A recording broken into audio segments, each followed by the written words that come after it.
ಬೆಂಗಳೂರಿನಿಂದ ಹಿರಿಯ ಪತ್ರಕರ್ತರಾಗಿರುವಂಥ ಮತ್ತು ರಾಜಕೀಯ ವಿಶ್ಲೇಷಕರಾಗಿರುವಂಥ ನಂಜುಂಡಪ್ಪ ಅವರು ನೇರ ಸಂಪರ್ಕದಲ್ಲಿದ್ದಾರೆ. ಸರ್ ನಮಸ್ಕಾರ.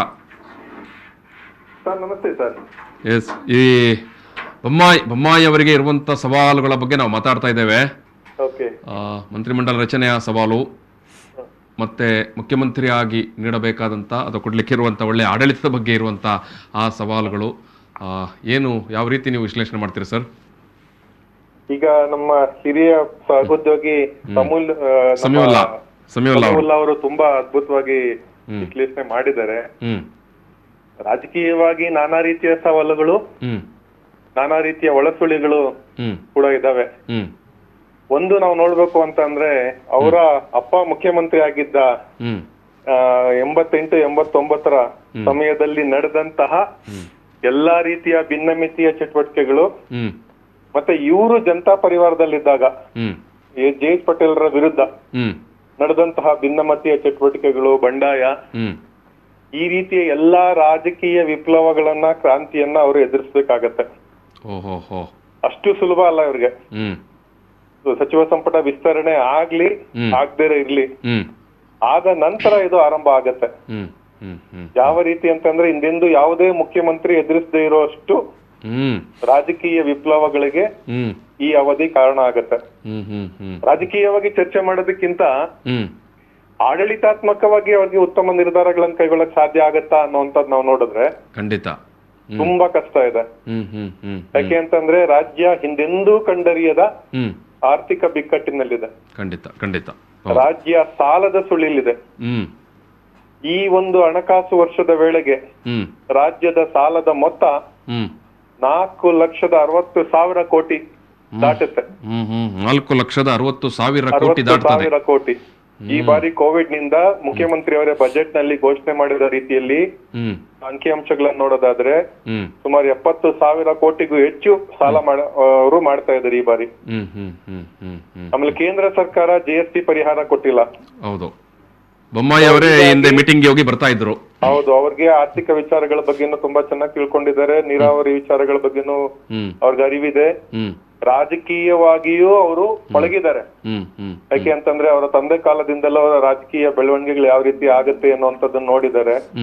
ಮತ್ತೆ ಎಲ್ಲಾ ರೀತಿಯಲ್ಲೂ ಸಮೀವುಲ್ಲಾ ಅವರು ಹೇಳಿದ ಹಾಗೆ ಅವ್ರು ಮ್ಯಾನೇಜ್ ಮಾಡುವಂತ ಒಂದು ಚಾಕಚಕ್ಯತೆಯನ್ನು ಕೂಡ ಬೆಳೆಸ್ಕೊಂಡಿದ್ದಾರೆ.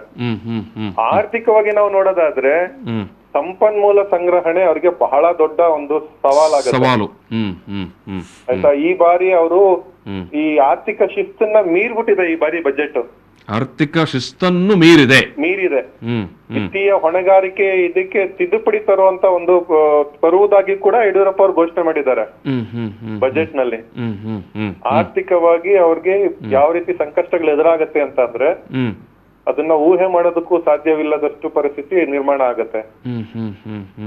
ಈ ಒಂದು ಸಂದರ್ಭದಲ್ಲಿ ಆರ್ಥಿಕ ಸಂಪನ್ಮೂಲ ಮತ್ತೆ ಆಡಳಿತ ವ್ಯವಸ್ಥೆಯನ್ನ ಸುಗಮವಾಗಿ ಕೊಂಡೊಯ್ಬೇಕು ಅನ್ನಂತಾದ್ರೆ ರಾಜಕೀಯವಾಗಿ ಸ್ಥಿರತೆ ಬೇಕಾಗತ್ತೆ.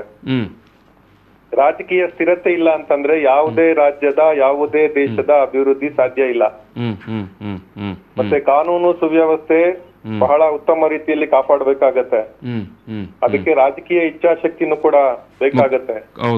ಇವರು ಗೃಹ ಮಂತ್ರಿಯಾಗಿ ಇವ್ರಿಗೆ ಅನುಭವ ಇರಬಹುದೇನೋ, ಆದ್ರೆ ಇವರು ಸಂಘ ಪರಿವಾರವನ್ನ ಮತ್ತೆ ಈ ಒಂದು ಆಡಳಿತ ವ್ಯವಸ್ಥೆಯನ್ನ, ಸೂತ್ರವನ್ನ ಎರಡನ್ನೂ ಅವರು ನಿಭಾಯಿಸಬೇಕಾಗತ್ತೆ.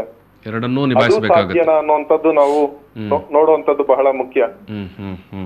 ಆಡಳಿತಾತ್ಮಕವಾಗಿ ಅವ್ರಿಗೆ ಇರುವಂತಹ ಸವಾಲುಗಳನ್ನ ಪಟ್ಟಿ ಮಾಡ್ತಾ ಹೋದ್ರೆ ಅದಕ್ಕೆ ಕೊನೆ ಇಲ್ಲ ಅಂತ ಅನ್ಸುತ್ತೆ ನನ್ಗೇನೋ. ಈಗ ಸರ್ ಅಂತಿಮವಾಗಿ 2023 ಹೊತ್ತಿಗೆ ಮತ್ತೆ ಚುನಾವಣೆ ಬರುವ ಸಂದರ್ಭದಲ್ಲಿ ಆಡಳಿತಾತ್ಮಕವಾಗಿ ನೀವು ಏನ್ ಮಾಡಿದ್ದೀರಿ ಅದೇ ಕೌಂಟ್ ಆಗತ್ತೆ ಅಲ್ವಾ? ಸೊ ಎಲ್ಲ ಸವಾಲುಗಳನ್ನು ಬಿಜೆಪಿ ಹೈಕಮಾಂಡ್ನ ಮನಸ್ಸಿನಲ್ಲಿ, ತಲೆಯಲ್ಲಿ ಇರ್ಲಿಕ್ಕಿಲ್ವಾ? ಸೊ ಇದು ಬಾರಿ ಇಂಪಾರ್ಟೆಂಟ್ ವಿಚಾರ ಅಂತ ನಮಗೆ. ಒಂದು ಆಶಾ ಗೋಪುರ ಕಟ್ಟಿ ಚುನಾವಣೆ ಗೆಲ್ಬಹುದು ಅನ್ನುವಂತ ಅವ್ರದ್ದು ಆ ಒಂದು ಪ್ರಯತ್ನದಲ್ಲಿ ಹಿಂದೆ ಯಶಸ್ವಿ ಆಗಿದ್ದಾರೆ. ಅದೇ ಭ್ರಮೆಯಲ್ಲಿ ಈಗಲೂ ಕೂಡ ಇದ್ದಾರೆ.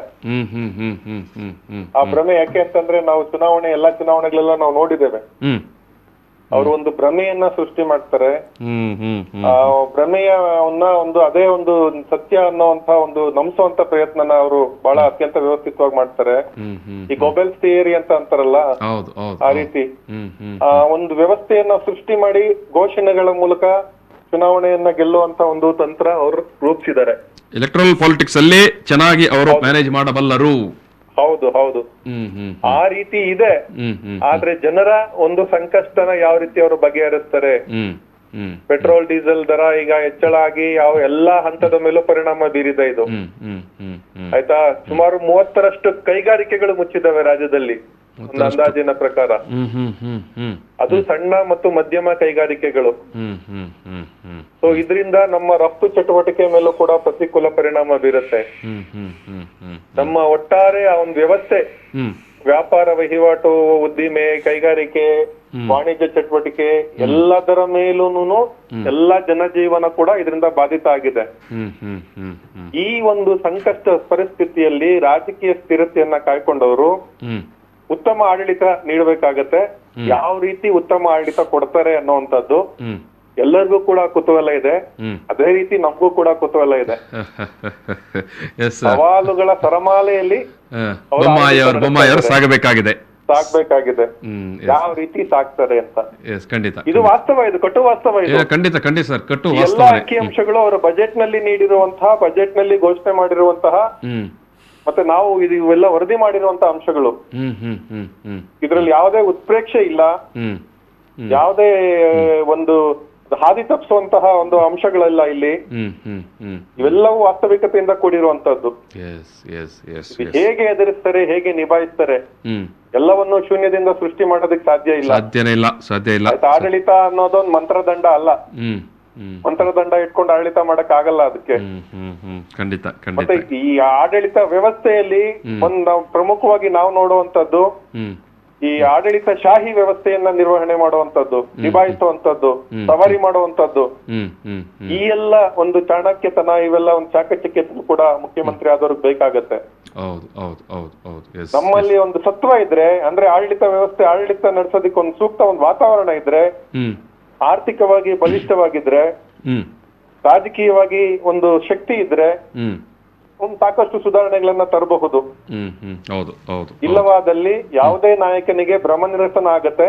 ಹ್ಮ್ ಅದೇ ಭ್ರಮ ನಿರಸನ ಬೊಮ್ಮಾಯಿಯವ್ರಿಗೂ ಆದ್ರೂ ಏನು ಆಶ್ಚರ್ಯ ಏನಿಲ್ಲ. ಹ್ಮ್ ಹ್ಮ್ ಹ್ಮ್ ಹ್ಮ್ ಹ್ಮ್ ಹ್ಮ್ ಆ ರೀತಿಯ ವಾತಾವರಣ ನಿರ್ಮಾಣ ಆಗಿದೆ ತಾರನಾಥ್ ಅವರೇ. Yes yes sir, thank you sir, thank you. ಧನ್ಯವಾದಗಳು, ಥ್ಯಾಂಕ್ ಯು.